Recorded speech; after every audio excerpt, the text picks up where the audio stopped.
Good morning, handsome, beautiful, gorgeous, how you doing? It's me, Waddles. Welcome back to the brand new Minecraft Snapshot.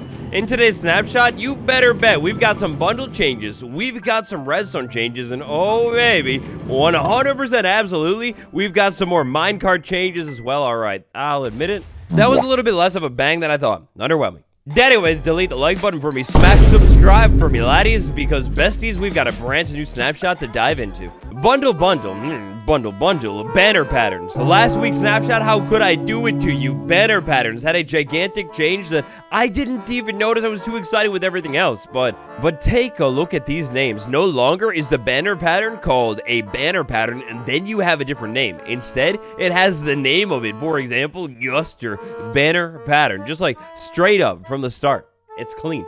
It's intuitive. I love it. Alright, now sort of as expected, all of the experiments introduced in last week's Snapshot, well, they are still all experimental today. And now, of course, there's only one spot that we could begin, and that's, of course, with the tried and true experimental feature. Let's talk about the villager experimental updates that began last summer. So, the changes in this week's Snapshot having to do with the villagers? Let's move on. Last week, the bundle was updated for the first time in like a million years. This week, the bundle is updated for the first time in like a little under a week.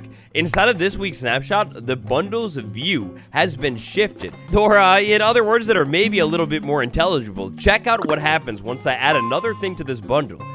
Instead of the bundle condensing down and saying like plus whatever more, well, if I have more things that I could throw inside of a bundle, the bundle will now continue to show more things, that is, until you get more than 3 rows worth of items. After that, if I go ahead and scroll through the bundle, well, the other items are just gone still. You can't actually access them. The idea of the bundle having a little bit more of a view though, ooh, it's beautiful, I love it. It makes me emotional at the mere thought of it. Now, as I start to continue to add even more things into the bundle, check out that.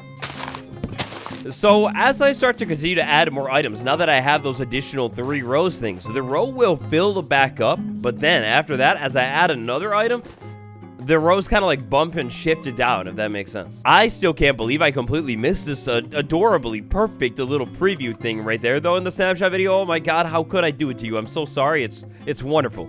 I saw some of you like yelling at me from the comments below, and I was like, oh, what are they talking about? And didn't even realize until like a day later when I was looking at it on Bedrock. Now, for our bundle changes, that is actually going to do it for this week's Snapshot. We have another developer's note, which I absolutely love. Like, the additional, more extra information that we're getting right now, Chef's kiss. I don't know though, guys. I still stand by what I was saying in the other Snapshot. Maybe we should be able to add like some tools to the bundle as well. Maybe just like 4 tools defined as a separate category of items, but 4 tools in a bundle so we can compact it down, keeping the inventory more clean for all of our adventures, please. It would make this the best update of all time. I stand by it. Redstone update. My years worth of childhood speech therapy have gone out the window for this one because apparently redstone has been updated again. We now have a left prioritization when it comes to updates. So if I flick this, the whole randomness thing that was there, no, it's not going to happen. In last week's Snapshot, we talked all about order prioritization and updates within the redstone experiment. Basically, this is all going to mean if a lever is closer to something, meaning less redstone dust in between the power source and the target source, well, then that thing is always going to update. So if I move this over to the right, this piston will always fire, the other one will not. In the middle, previously, it was all randomization. Now, the prioritization, no matter the orientation. Well, yeah, the prioritization is now going to be always left leading, no matter what. That's, interesting, to say the least. We got an update, though. The controversial changes from last week's Snapshot. The removal of excessive neighbor updates around wire effects. The wire affects the behavior of quasi-connectivity-based contraptions. We plan to address these issues at a later point to rejoice. Alright, yes, a little bit of a please clap moment indeed, but yeah, so the redstone experiments, they hear your feedback if you've been like angry about it, complaining or whatever. They're going to address the quasi-connectivity stuff soon. I just wonder how they're actually going to go ahead and like address that stuff, and I really doubly wonder if by the time this Snapshot video is out, will the redstone experiments be on Minecraft and Bedrock Edition as well? Or maybe does Java get these exclusive experiments because, hey, I'm not gonna lie, that's not a bad thing, and maybe that means it's time for Bedrock to get a little bit of combat experiments going on and fix that combat system, yeah? Anyways, the full bullet points for the redstone changes that we were diving into, here we go. This moves most of the random behavior from redstone. Remaining edge cases are still random. Now, those remaining edge cases that are still random, it's if the redstone gets updated from below, but from the looks of things, the top corner of the screen, I am not performing that maneuver correctly because left is still updating every time. Before we check out some of the most fun updates of the day, let's take a look at some changes that are not experimental. That means no matter what happens with all of the experiments, well, in Minecraft 1.21.2, whenever that update ends up dropping, these things will certified and guaranteeably be there.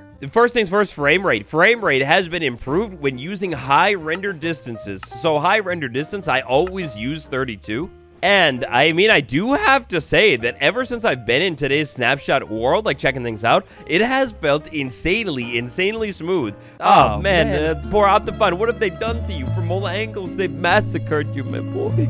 Projectiles, such as the trident and arrows, they will no longer bounce when they hit the world border, if they hit the world border. Imagine this block is a world border. Yeah, that arrow is definitely not bouncing. It's slamming straight into the world border. Same thing with the trident. No bounce. Smithing templates, how could I dare do it to you again? Just like with the batter patterns the last week, they actually updated the name of almost every smithing template other than this one right here. So this is kind of the perfect like side-by-side comparison. All of the smithing templates previously had the name smithing template, and then in that gray font, they had the name of the smithing template, like snout.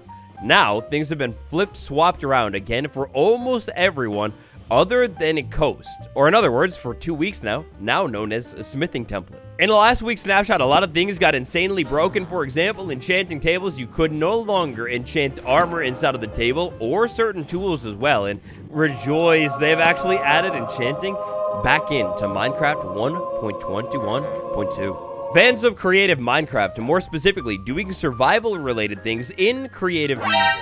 That tripped me up. I totally forgot they could do that. Anyways, fans of creative Minecraft doing survival things in creative, for example, drinking a honey bottle. When this happens, I drink the honey bottle, right? But no longer is a glass bottle spawned inside of my creative inventory. Same thing is going to go for other items that would have previously created multiple items in your inventory. For example, drinking other potions and water. Another big performance upgrade, when I turned the camera, performance is no longer as significantly affected. How could I do it to you? I'm despicable for the third time today. Another thing that snuck past my little eyes in the last snapshot, suspicious stew. The different recipes here. They are now revealed inside of the crafting table. If I look at the suspicious stew recipe and right click for more like it's hinting at me doing, then it will show me different recipes that I could create. Now, it doesn't tell me exactly what this recipe is going to do. It's just showing me the different options. Crafting inside of the crafting table is easier than ever before. Let's say I was trying to quick craft a ton of things. Well, I can hit Control Q and quick craft all of those things. Well, that's a tongue twister, and drop them all on the ground. Technical changes, more specifically components. We have a couple of brand new components inside of this snapshot. This is basically for like when you're trying to customize things, maybe in this case, more specifically food. The food component has been changed to become a data container, which only holds food stats. Now, our different things inside of the container here, we have nutrition, saturation, and can always eat. A couple of brand new item components implemented this week as well. Use remainder, use cooldown, and consumable. Gosh, compare these changes with like the changes they've been doing in the recent minor and major updates, and they are completely overhauling the inside of the game. This is like pretty insane, and I wonder what this means for the future of updates, because if everything is data driven, theoretically, I think it's a whole lot easier to add more things. Could we see 2 updates a year again? Please? Now, alongside that technical stuff, we also have a couple of other technical changes, more so involving resource packs. Now, if I had to take a guess, I'm a little out of the loop on some of this stuff, but I know some of this was in last week as well. There's a note here on how some of the resource pack stuff might break core shaders. It kind of notes how like overriding core shaders is not technically supported, and it does end with the note of we would like to provide a better, more supported alternatives in the future. So more updates coming soon. Anyways, the changes inside of this week, if you'd like to interpret them more interpretedly, well, go ahead and pause the screen right now and just go ahead and do all of that enthralling interpretation yourself in your own quiet reading time. Brother, we need to talk about the minecart updates, because inside of this week's snapshot, minecart updates have continued being updated. Alrighty here, so for this one, we're gonna go ahead and build ourselves a little contraption. This contraption, more specifically, hold on. Contraption, a little bit more specifically, has to do with downward slopes here. If I have a minecart moving at a downward slope and then kind of like bouncing back, well, it should do so a little bit more smoothly now. And yeah, check that out. That looks about as good as I think it could. So minecart again, going up and then going back and kind of bouncing down. Well, when this all happens, yeah, it just looks so smooth now. It turns really quickly and kind of like gently bounces until eventually it stops. A large readjustment to the dispenser and how it will dispense minecarts.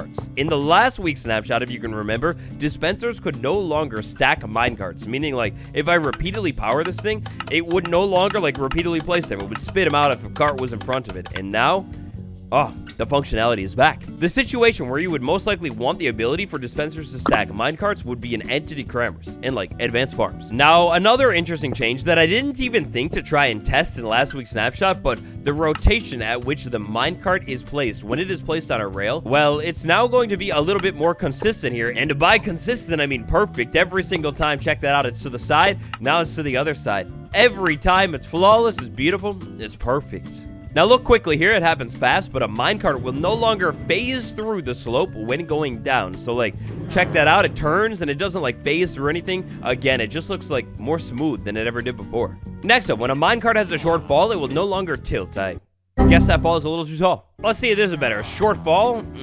Kind of. Maybe a little bit of a short fall. Also, when this thing falls or jumps onto a rail, it will no longer feel the need to always snap to the center of a rail every time. So that'll mean, and check it out, it's gonna happen really quick, but when I drop this minecart down, it's gonna jump onto this thing mid-turn. So jumps down like mid-turn. It doesn't like really go straight or anything like that. It automatically corrects. You see that?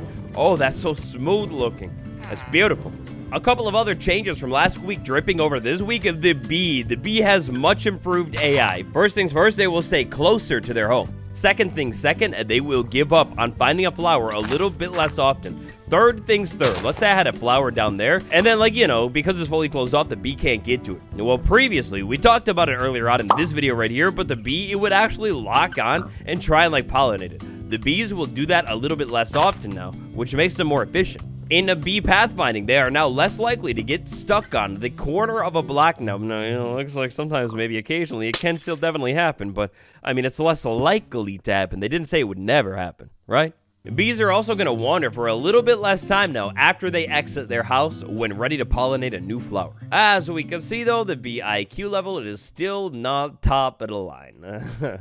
In the world of mob fixes inside of this week's snapshot, the baby polar bear is restored to how it once was, and the baby mushroom is now baby and small again. A blaze texture change that has been in the making for years on years. The bottom of the flying rods is now dark instead of a light. Previously, the bottom of the blaze rod, if you will, on the proper mob itself, it would have used that top texture, which made no sense. It should be dark. And so, Minecraft Snapshot 24w34a, that'll just about do it for today's big dive into the new snapshot. If you enjoyed the showcase, let me know by tapping a like button, subscribe for more snapshots. If you found something cool, tell me about it down in the comments or over on the subreddit r/waddles. Oh, that never gets old. Every time. Thank you all for watching. You're wonderful. I'll see you all tomorrow. Goodbye.